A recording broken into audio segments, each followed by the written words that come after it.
आम्ही आज आलो आहोत घोराडेश्वर मंदिर या ठिकाणी. तर इथं डोंगरावर शिव मंदिर आहे. 700-800 पायऱ्या चढून आपल्याला वरती जावं लागतं. अधूनमधून थोडासा पॅच पण आहे मातीचं, म्हणजे थोडं घसरणारा आहे, कंटिन्यू पायऱ्या नाही आहेत. तर आम्ही पोचलो होतो डोंगरावर. मग आता आम्ही चढतोय पायऱ्या.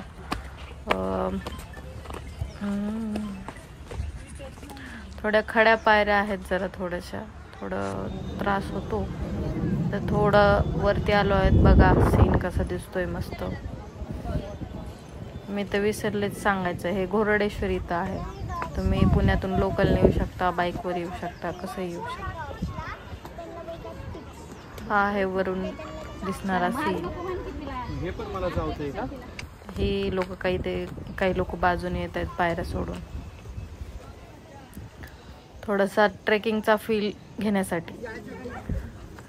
अशा अधूनमधून पायऱ्या जरा हे झालेले आहेत, काय म्हणतात ते, म्हणजे बरोबर नाहीत. मस्त वाटत होतं, पण थंड वातावरण होतं वर. मस्त हिरवगार निसर्ग, छान.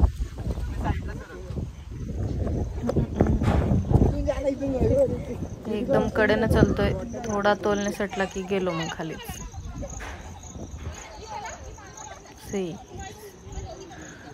मस्त सीन आहे एकदम. पाऊस नव्हता त्या दिवशी, म्हणजे पडून गेला होता, नाहीतर खूप असं घसरण झाली असती. चला पुढे जाऊया. चलो. थोडं काळजीनंच जायचं. इथून थोडंसं ओपन एरिया आहे. त्या मंदिराजवळ जवळ आलोय आम्ही. हे काका इथं काही सामान घेऊन बसलेत. पूजेचं सामान आहे विकण्यासाठी. हे सुरुवातीला पहिलं एवढं नव्हतं हे केलेलं, हे सराउंडिंगला, पण आता केलंय. ही बघा, हे लेण्या म्हणू शकता आपण. हे लेण्यामध्ये कोरलेलं मंदिर आहे.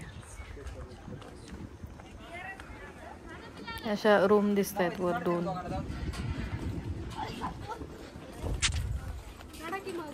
पलीकडून मस्त हिरवगार आहे.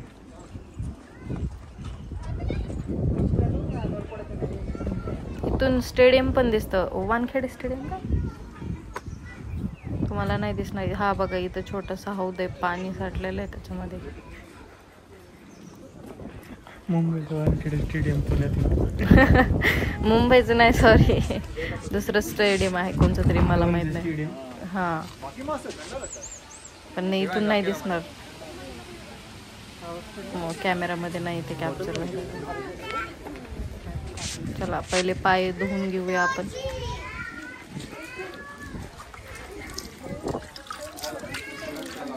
मग पुढं आहे मंदिर, शिव मंदिर आहे. सुंदर मंदिर आहे, दगडामध्ये कोरलेले, छान, एकदम थंड शांत वातावरण आहे वर. मग आम्ही दर्शन घेत शिवलिंगाचं.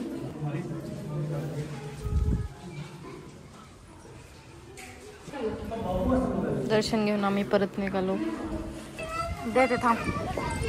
हे असं बाहेरून दिसतं, पूर्ण दगडामध्ये कोरलेलं आहे. काय हे इथं पाणी हौदामध्ये. आम्ही सुजित मी ह्याच्यावर चढून फोटो काढले. असं म्हणतात इथं घोर नावाचं एक ऋषींनी म्हणजे तपश्चर्या केलेली, तर त्यामुळे याला घोराडेश्वर असं म्हणतात. हळू जा. हा वर जाऊन फोटो काढतोय. नाही, बघून येतोय काय वरती 2 रूम आहेत रिकाम्या. त्यानंतर इथं जवळ विठ्ठल रुक्मिणीचं पण मंदिर आहे. आता तिकडे गेलो आम्ही परत. इथलं दर्शन घेऊन आम्ही परत विठ्ठल रुक्मिणीचं दर्शन घ्यायला गेलो. मंदिर आहे.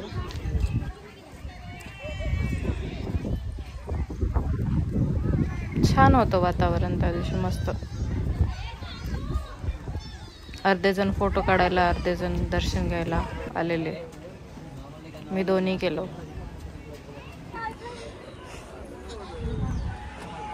हा बघा वरुण सिंग, एकदम वरती आलो ना आपण, मस्त दिसत होतो वरून.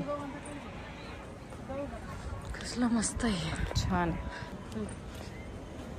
हे विठ्ठल रुक्मिणीचं मंदिर सुद्धा पूर्ण दगडात कोरलेलं, एकदम सुरेख आहे, मस्त शांत सुंदर आहे. हे साईडला आहे थोडंसं. इथे चप्पल सोडू.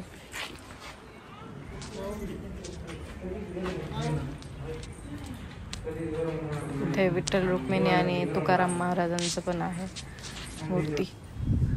तर आम्ही दर्शन घेतलं.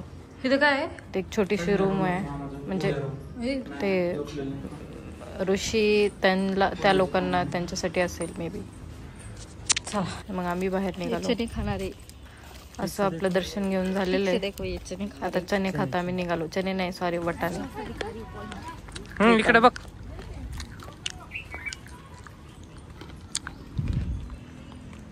मस्त होती ट्रिप. 1 डे ट्रिप होते आमची. तुम्ही भेट द्या, मस्त वातावरण आहे, दर्शनही घ्या. जर हा ब्लॉग तुम्हाला आवडला असेल तर लाईक आणि सबस्क्राईब नक्की करा. चलो बाय.